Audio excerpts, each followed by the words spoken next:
En la falla El Mocador de Sagunt hi havia una fallera molt bonica, Maria.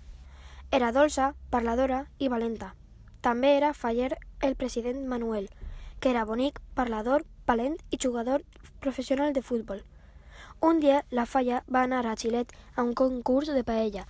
Jorge, Rosy i Rubén van fer la millor paella de tot el concurs. La falla va guanyar 1.000.000 d'euros.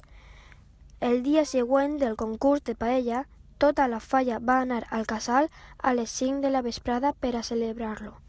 També va anar al casal Simone Chacha i Carlos Soler.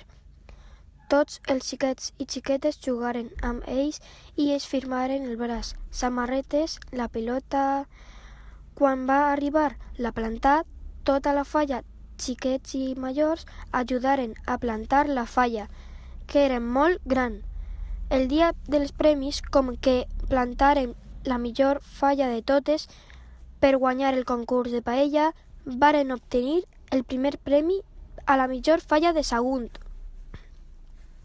El dia de cremar van preparar la traca per encendre la falla i una vegada encesa, tots els xiquets i xiquetes tibaren petards a la falla, eren feliços per cremar la millor falla.